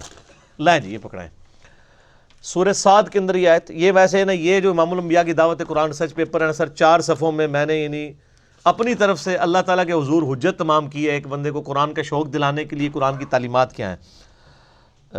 اس میں یہ سورہ صاد کی آیت نمبر 29 ہے, کتاب انزلناہ الیک مبارک. اے نبی علیہ السلام یہ بابرکت کتاب ہم نے آپ کی طرف نازل فرمائی, لیدبروا آیاتہ, تاکہ لوگ اس کی آیات کے اوپر تدبر کریں, غور و فکر کریں, ولیتذکروا اولو الالباب, اور جن کے عقل ہے نا, جن کا بھیجا ہے وہ اس سے نصیحت حاصل کر لیں. اگر کوئی پاگل ہو گیا وہ تو ٹھیک ہے, اس کے لیے تو بخاری مسلم میں حدیث ہے کہ جو مجنون ہے, پاگل ہے یا سویا ہوا شخص ہے اس کے اوپر شریعت کی گرفت نہیں. جس کے دماغ میں عقل ہے نا, جو روٹی کھاتے وقت منہ میں ڈالتا ہے ناک میں نہیں ڈالتا, ٹھیک ہے, اس کو اتنی سمجھ ہے, تو اس کے لیے اس قرآن کے اندر ہدایت موجود ہے. یہ کہانیاں انہوں نے لکھی جی سمجھ کے چاہے بغیر سمجھ کے, اور احمد بن حنبل کے متھے مار دیا. اور پھر دیکھیں اس میں انہوں نے اللہ تعالیٰ کو بھی بیچ میں لے آئے, یعنی اللہ تعالیٰ قرآن میں کچھ اور کہتا رہا ہے اور احمد بن حنبل کو خواب میں آ کے کچھ اور ہی بتا کے چلے گئے, اور وہ اسی کو لے کے چل رہے ہوتے ہیں. پھر یعنی اگر ایک بندے کو دعوت و تبلیغ کے کام میں جڑے ہوئے 30 سال بھی ہو چکے ہیں نا, 30 سال پہلے بھی اس کو ترجمہ سورہ بقرہ کا نہیں آتا تھا, 30 سال بعد بھی نہیں آتا. اور جو غامدی صاحب سے کسی نے پوچھا نا کہ آپ کیا نصیحت کریں گے, ایک میرا بھی یوٹیوب پہ کلپ ہے تبلیغی جماعت والوں کو مخلصانہ نصیحت, اس میں نے یہی بات کی تھی کہ قرآن کو سلیبس کے طور پہ ڈالا جائے. تو وہ غامدی صاحب نے کہا کہ بس ایک ہی جھگڑا ہے کہ جو بچہ پرائمری اسکول کا ہے وہ پرائمری کا ہی رہتا ہے 30 سال بعد بھی, یعنی جو کچھ اس کو شروع میں سکھایا جاتے ہیں 6 نمبر اینڈ تک 6 نمبر ہی چلتے ہیں. میں ایون خود ڈرائیو انڈ گیا 2007 کی بات ہے, تو میں نے یعنی ان کے سٹال کے اوپر نا مختلف چیزیں, حالانکہ میں تبلیغی جماعت کو بہت پروموٹ بھی کرتا ہوں, ان کی جو پازیٹیو چیزیں, بہرحال غلطیاں بھی ہائی لائٹ, خوگر ہم سے تھوڑا سا گلہ بھی سن لیں, تو جو تعریف کرتے ہیں ان کا گلہ بھی سننا چاہیے. تو میں وہ رائیونڈ یعنی اس میں مرکز میں جو ان کے سٹال تھا نا اجتماع میں, نومبر 2007 کی بات ہے, یعنی آلموسٹ آج سے آپ سمجھ لیں 12 سال پہلے کی, 11 سال تقریباً. تو سٹال پہ جناب فضائل اعمال رکھی ہوئی ہے, فضائل صدقات, فضائل درود, حیات صحابہ. میں نے کہا جی قرآن پاک ترجمے والا, کہتا ہے جی قرآن ترجمے والا کوئی نہیں رکھا ہوا ہم نے. میں نے کہا ادھر تو لاکھوں لوگ آئے ہوئے ہیں, تو ترجمے والا قرآن کیوں نہیں رکھا ہوا آپ نے؟ جب اپنے بزرگوں کی کتابیں رکھی ہیں تو اللہ کی کتاب ہی رکھے نا. وَأُوحِيَ إِلَيَّ هَذَا الْقُرْآنُ لِأُنذِرَكُمْ بِهِ وَمَنْ بَلَغَ. اس کو میں نے ٹائٹل آیت بنایا ہے اس پمفلٹ کی. اے نبی علیہ السلام سورۃ الانعام آیت نمبر 19, فرما دیجئے مجھے قرآن اللہ نے اس لیے وحی کیا ہے تاکہ اس کے ذریعے تمہیں بھی تبلیغ کر دوں اور جس تک یہ کتاب پہنچ جائے. تو کہتے ہیں جی وہ حضرات فرماتے ہیں جی قرآن سے اختلاف پیدا ہوتا ہے, انا للہ و انا الیہ راجعون.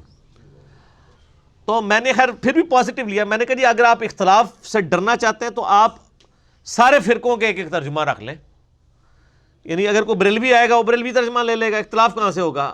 آپ پوچھ لیں جی ہاں جی آپ کون سا لینا چاہتے ہیں، تو اگر دیوبندی ہے شری تھانوی کا لے لے گا، اہل حدیث ہے جونا گڑھی صاحب کا لے لے گا، اگر کوئی شیعہ ہے تو فرمان علی شاہ صاحب کا لے لے گا، یا اگر کوئی سادہ سا مسلمان ہے وہ فتح محمد جلندری کا یا مودودی صاحب کا ترجمہ، آپ ساروں کے رکھ لیں، لوگوں کی مرضی ہے۔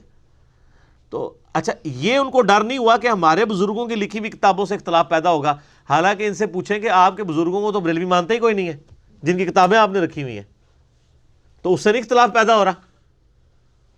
قرآن میں تو پھر بھی آپ کے پاس اسکیپ روٹ ہے نا کہ سر آپ نے شری تھانوی کا نہیں لینا تو آپ حمزہ بریلوی کا لے لیں، آپ نے حمزہ بریلوی صاحب کا نہیں لینا تو آپ جونا گڑھی صاحب کا لے لیں۔ لیکن فضائل اعمال تو یہ نہیں ہے کہ ایک حمزہ بریلوی صاحب نے لکھی ہو، ایک اشری تھانوی نے لکھی ہو، وہ تو ایک ہی لکھی ہوئی ہے شیخ زکریا کی، وہاں تو اختلاف کے زیادہ چانسز ہیں۔ تو یعنی یہ امت کو کس طریقے سے شیطان نے ہائی جیک کیا، تو ہم تو صرف دعوت رکھتے ہیں سامنے، باقی آپ میرا وہ کلپ اگر دیکھ لینا فضائل اعمال بمقابلہ قرآن، تو میں نے بڑے پازیٹیو انداز میں چیزیں لوگوں تک کنوے کر دی ہیں۔ کذبت عاد فکیف کان عذابی ونذر، عاد نے بھی، قوم عاد نے بھی اپنے وقت کے پیغمبر یعنی ہود علیہ السلام کو جھٹلایا، تو کیسا ہوا ان کے لیے ہمارا عذاب اور میرا ڈراوا۔ انا ارسلنا علیہم ریحا صرصرا فی یوم نحس مستمر، ہم نے ان پر تند و تیز آندھی بھیجی، وہ آلموسٹ 7-8 دن تک ان پر رہی، اور اللہ تعالیٰ فرماتا ہے ان کے لیے وہ نحوست کے دن ثابت ہوئے جس میں ان پہ تیز آندھی آئی، اور ان کے تو قد بھی بڑے بڑے تھے۔ تنزع الناس کأنہم اعجاز نخل منقعر، تو وہ ان کو اکھاڑ کر زمین پر پٹخ دیتی تھی جس طرح کے اکھڑی ہوئی کھجور کے درخت، وہ درختوں کی طرح اونچے اونچے لمبے تھے نا، تو اسی طریقے سے اس ہوا نے اکھاڑ کے ان کو زمین پہ مار دیا۔ فکیف کان عذابی ونذر، تو کیسا ہوا میرا عذاب اور میرا ڈراوا۔ وَلَقَدْ يَسَّرْنَا الْقُرْآنَ لِلذِّكْرِ فَهَلْ مِن مُدَّكِرٍ، اور بے شک ہم نے قرآن کو نصیحت کے لیے آسان کر دیا ہے، تو ہے کوئی نصیحت حاصل کرے ان انبیاء کے واقعات سے۔ کذبت ثمود بالنذر، قوم سمود نے بھی وقت پیغمبر صالح علیہ السلام کو جھٹلایا۔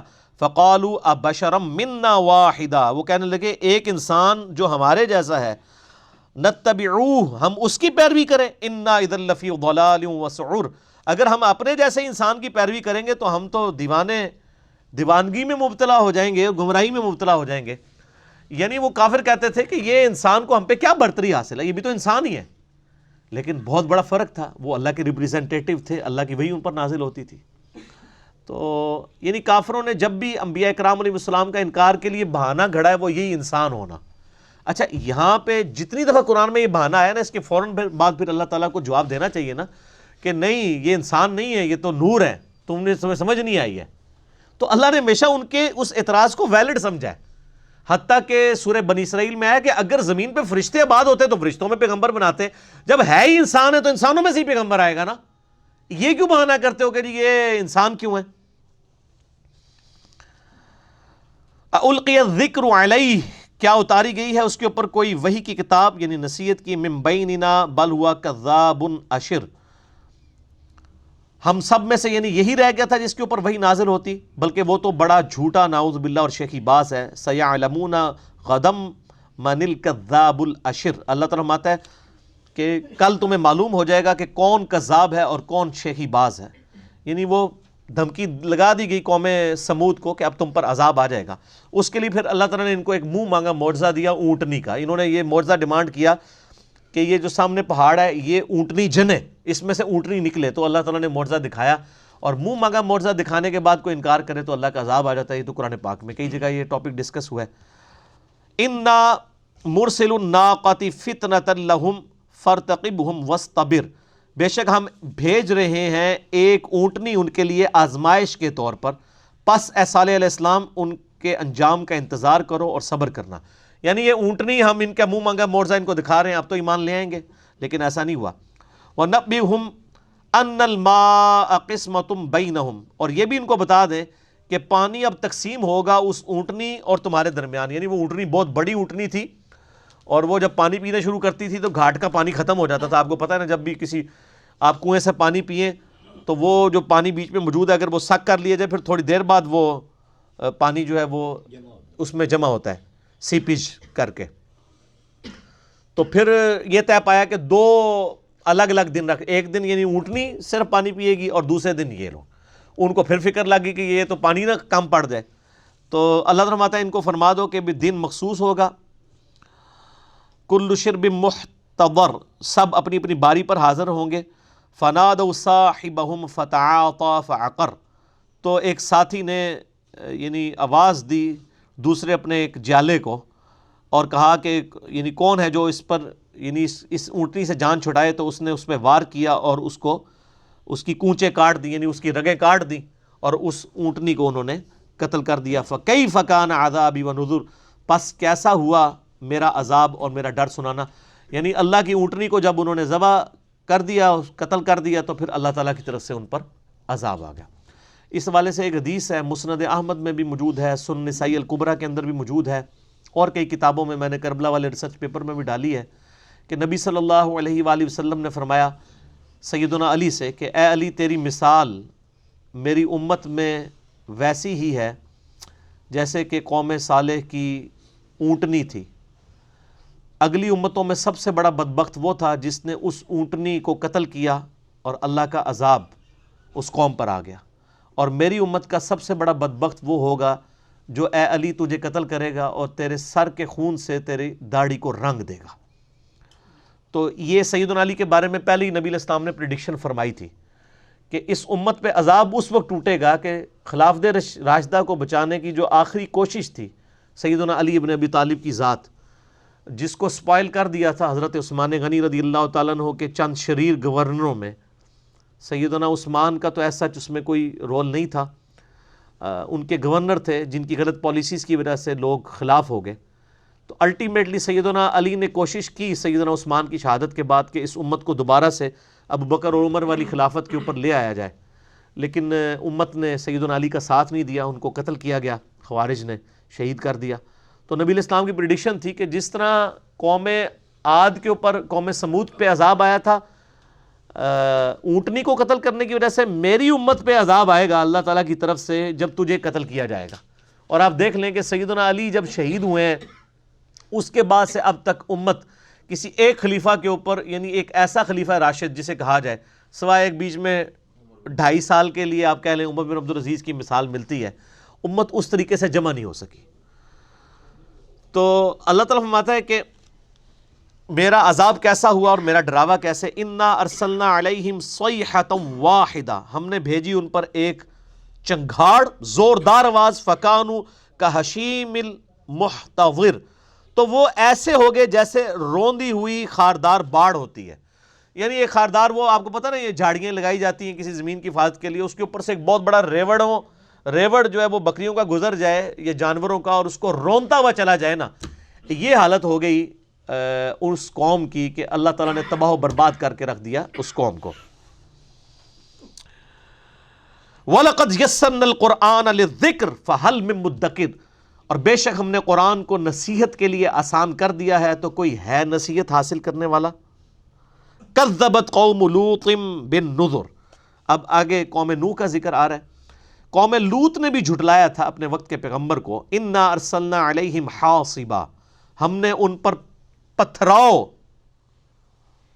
پتھر برسانے والی ہوا بھیجی، الا آل لوط، سوائے آل لوط کے، نجیناہم بسحر، ہم نے ان کو سحری کے وقت بچا لیا، اور وہ بھی جو بچائے گئے وہ بھی لوط علیہ السلام کی 2 بیٹیاں تھیں، خود لوط علیہ السلام کی بیوی بھی اس عذاب کے اندر ہلاک کر دی گئی۔ نعمتا من عندنا، یہ خاص ہماری مہربانی تھی آل لوط کے اوپر، کذالک نجزی من شکر، اسی طریقے سے ہم جزا دیتے ہیں جو شکر گزاری کی روش اختیار کرتا ہے۔ وَلَقَدْ أَنذَرَهُمْ بَطْشَتَنَا فَتَمَارَوْا بِالنُّذُرِ، اور بے شک ڈرایا تھا انہیں لوط علیہ السلام نے ہماری پکڑ سے، یعنی قوم کو پہلے ہی دھمکی دی گئی تھی۔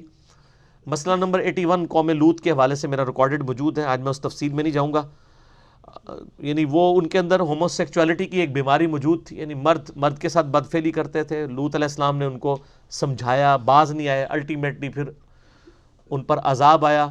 اللہ تعالیٰ نے فرشتوں کو جو ہے وہ خوبصورت لڑکوں کی شکل میں بھیجا اور وہ لوط علیہ السلام کے گھر میں رک گئے، اور ظاہر ہے ان کفار کو تو نہیں پتہ تھا کہ یہ فرشتے عذاب لے کے آئے ہیں، تو وہ حضرت لوط علیہ السلام کے گھر پہنچ گئے کہ ان لڑکوں کو ہمارے حوالے کرو، اور لوط علیہ السلام کو بھی اس وقت تک تو اندازہ نہیں تھا، تو انہوں نے بڑی منتیں کی کہ میرے مہمان ہیں، یعنی کچھ مہمان نوازی کا مجھے یعنی میرا خیال رکھو، بل وہ باز نہیں آئے۔ پھر الٹیمیٹلی اللہ تعالیٰ نے ان کے ذریعے عذاب دیا۔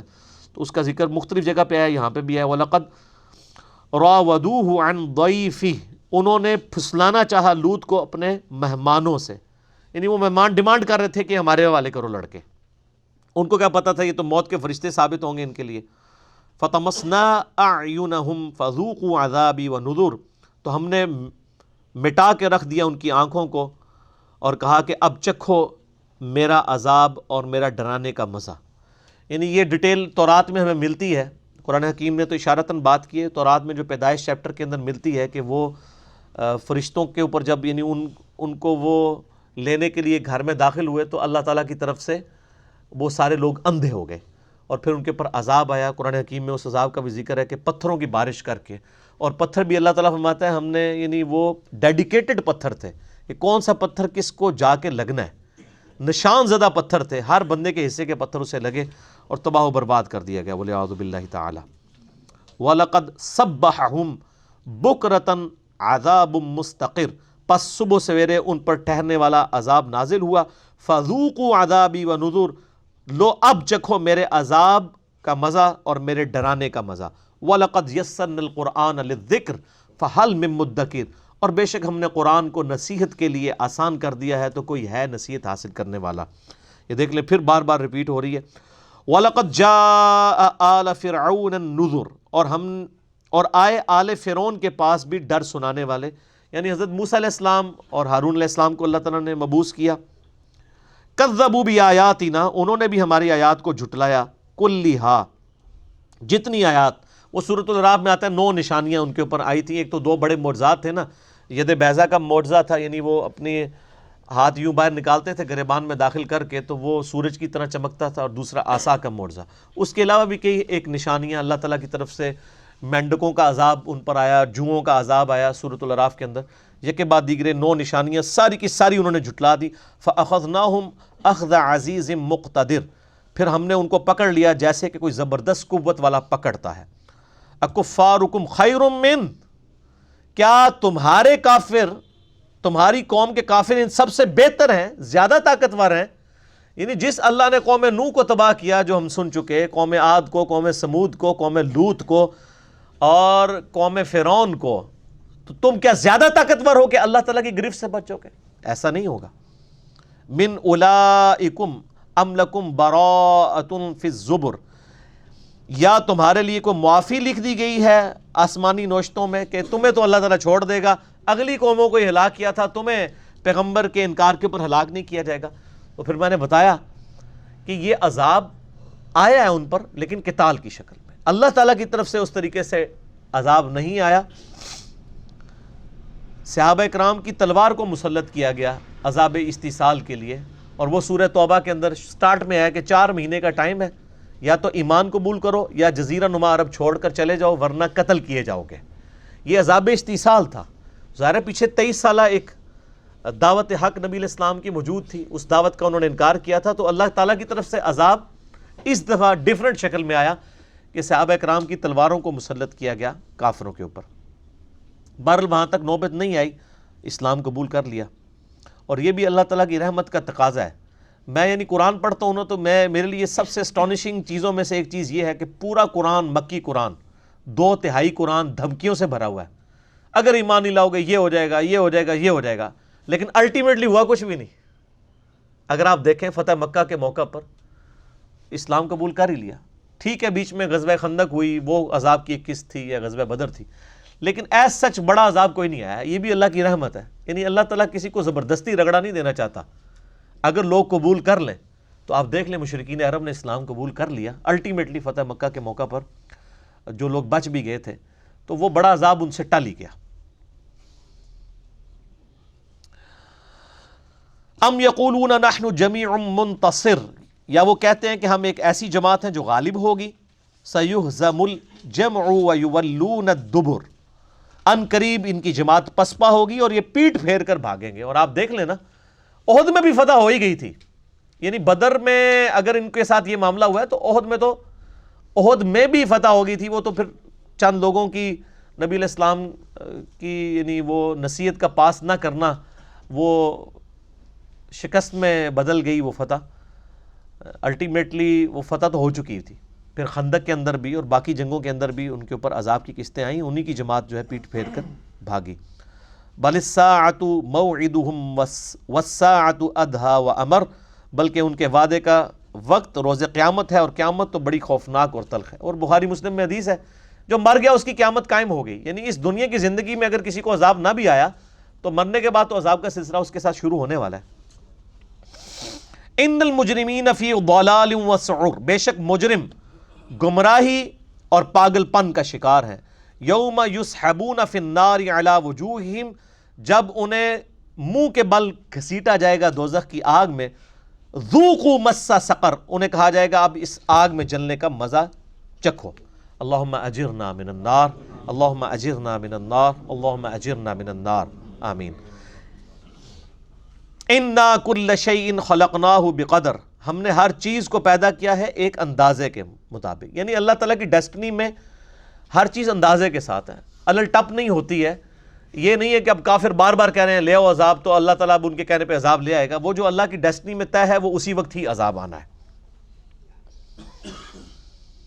وَمَا أَمْرُنَا إِلَّا وَاحِدٌ كَلَمْحٍ بِالْبَصَرِ، اور اللہ کے ہاں تو حکم نہیں مگر اس حال میں کہ جو ایک آنکھ جھپکنے کے برابر، یعنی اللہ تعالیٰ کی طرف سے کن فیکون والا معاملہ ہوتا ہے، اللہ تعالیٰ جب چاہے وہ معاملہ کر دیتا ہے، لیکن ہر چیز کا اس نے ایک ٹائم مقرر کیا ہوا ہے۔ وَلَقَدْ أَهْلَكْنَا أَشْيَاعَكُمْ فَهَلْ مِن مُدَّكِرٍ، بے شک ہم نے ہلاک کر دیا جو کافر تھے جو تمہاری طرح کے تھے تم سے پہلے، تو ہے کوئی تم میں سے کہ نصیحت حاصل کرے۔ وَكُلُّ شَيْءٍ فَعَلُوهُ فِي الزُّبُرِ، اور جو کچھ انہوں نے کیا وہ ہم نے ان کے نام اعمال میں درج کر لیا ہوا ہے۔ وَكُلُّ صَغِيرٍ وَكَبِيرٍ مُسْتَطَرٍ، اور ہر چھوٹی اور ہر بڑی بات ہم نے لکھ رکھی ہے نام اعمال میں، اور اس کے علاوہ جو اللہ کی بڑی ہارڈ ڈسک ہے لوح محفوظ، اس میں تو ہر چیز اللہ تعالیٰ نے لکھ رکھی ہے۔ ان المتقین فی جنات ونہر، بے شک جو متقی اور پرہیزگار لوگ ہیں وہ باغوں میں ہوں گے اور نہروں میں ہوں گے، فی مقعد صدق عند ملیک مقتدر، وہ بڑی پسندیدہ جگہ میں عظیم قدرت والے بادشاہ کے حضور بیٹھے ہوں گے انشاءاللہ تعالی۔ اللہم اجعلنا منہم، اللہ تعالیٰ بھی ہمیں ان میں شامل کرے۔ آج ہماری یہ سورۃ القمر مکمل ہوئی، نیکسٹ انشاءاللہ 310 نمبر لیکچر میں سورۃ الرحمن، قرآن حکیم کی ایک اہم ترین سورت اور ایک عربی لنگوسٹک کی خوبصورتی جس کے اندر نظر آتی ہے، اور اس میں ایک آیت 31 ٹائمز ریپیٹ ہوئی ہے، فَبِأَيِّ آلَاءِ رَبِّكُمَا تُكَذِّبَانِ، انشاءاللہ اس کو ڈسکس کریں گے۔ اللہ تعالیٰ سے دعا ہے جو حق بات میں نے کہی اللہ تعالیٰ ہمارے دلوں میں راسخ فرمائے، اگر جذبات میں میرے منہ سے کوئی غلط بات نکل گئی تو اللہ تعالیٰ ہمارے دلوں سے معاف کر دے، ہمیں کتاب و سنت کی تعلیمات پر عمل کر کے دوسرے بھائیوں تک پہنچانے کی توفیق عطا فرمائے۔ اللہم صلی علی محمد وعلی آل محمد کما صلیت علی ابراہیم وعلی آل ابراہیم انک حمید مجید، اللہم بارک علی محمد وعلی آل محمد کما بارکت علی ابراہیم وعلی آل ابراہیم انک حمید مجید۔ سبحانک اللہم وبحمدک، اشہد ان لا الہ الا انت، استغفرک واتوب الیک، وما علینا الا البلاغ المبین۔ جزاکم اللہ خیرا، واحسن الجزاء۔